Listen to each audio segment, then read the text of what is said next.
Hello people, welcome to स्टीपी classes. आज 19 मार्च है। स्टार्ट करते हैं प्री क्योर, जिसमें हम प्री रिलेटेड फैक्ट्स को डिस्कस करते हैं। तो स्टार्ट करने से पहले आज के वीडियो में हम जानेंगे एसिड अटैक के बारे में, विक्टिम कॉम्पनसेशन फंड स्कीम क्या है, प्राप्ति के बारे में जानेंगे एंड एफिंडेक्स 19 ये क्या चीज़ है। इन चारों चीज़ों के बारे में पढ़ेंगे।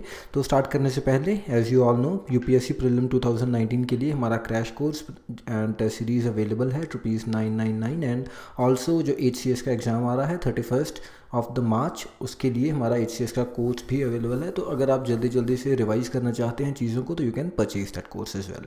ठीक है जी। GS1 के पॉइंट ऑफ व्यू से हमारे पास सबसे पहले एसिड अटैक है। तो सुप्रीम कोर्ट ने 2015 में लक्ष्मी अग्रवाल केस था, उसमें कुछ डायरेक्शंस दी थी pertaining to these acid attacks.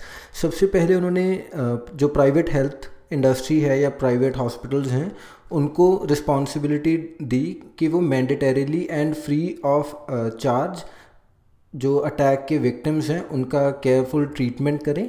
And उसके बाद जो प्राइवेट हॉस्पिटल्स हैं across the country, they are even liable to provide full and free medical treatment to the victims. ठीक है जी। तो पैन इंडिया ये चीज़ जो सुप्रीम कोर्ट है उन्होंने वैलिड कर दी। एंड ट्रीटमेंट में इसके इंक्लूडेड क्या क्या चीज़ें हैं? सबसे पहले रिकन्स्ट्रक्टिव सर्जरी है, फ्री मेडिसिन हैं, bed, rehabilitation and after care. तो ये सभी चीज़ें ट्रीटमेंट का पार्ट बनती हैं। मोरओवर जो स्टेट्स हैं सभी उन सब स्टेट्स में फ़िक्स कर दिया ₹3 lakh as minimum compensation for victims. तो पहले क्या होता था कि जो स्टेट्स थी, हर स्टेट अलग अलग कुछ वैल्यू दे देती थी in the form of compensation, लेकिन इस जजमेंट के बाद सुप्रीम कोर्ट ने ये भी एक मिनिमम वैल्यू फिक्स कर दी।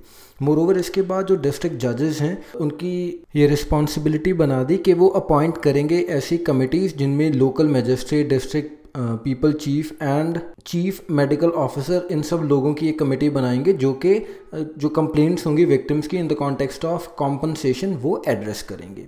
इसके बाद जो कोर्ट्स हैं उन्होंने डायरेक्ट किया कि जो स्टेट गवर्नमेंट्स हैं वो इस चीज़ का ध्यान रखें कि जो प्राइवेट हॉस्पिटल्स हैं वो विक्टिम्स को टर्न अवे ना करें and they can even be penaltied, जो प्राइवेट हॉस्पिटल्स हैं, अगर वो ऐसा कर रहे हैं तो।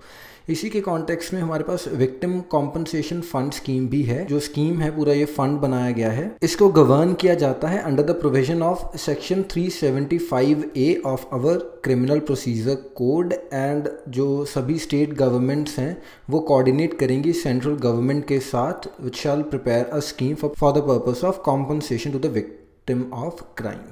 तो अकॉर्डिंगली जो कॉम्पनसेशन है उसको फर्दर आगे डिलीवर करने का ही ये पूरा मैकेनिज्म है। अभी तक ये जो स्कीम है ये फॉर्मुलेट नहीं हुई है पैन इंडिया, लेकिन 24 स्टेट्स एंड 7 यूनियन टेरिटरीज वो अभी इसका पार्ट बन चुकी हैं।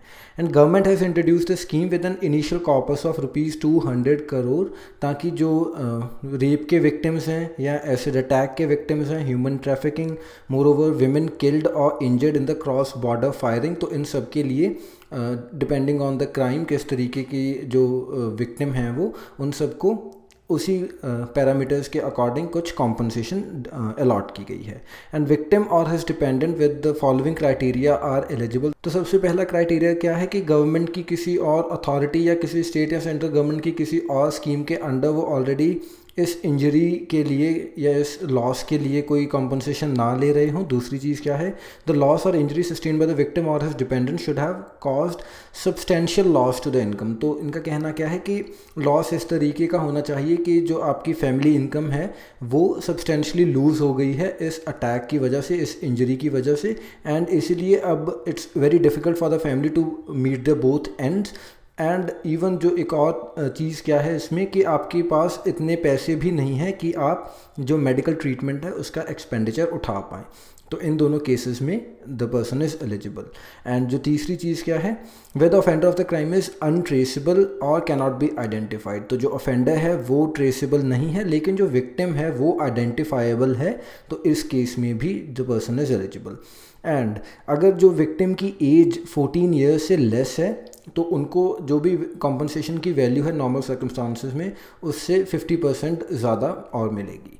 So this is regarding the victim compensation fund scheme. आगे बढ़ते हैं, GS3 की तरफ चलते हैं। प्राप्ति एक चीज़ आई है हमारे पास। तो प्राप्ति क्या है? Payment ratification and analysis in power procurement for bringing transparency in power purchase transaction between the generators and discoms.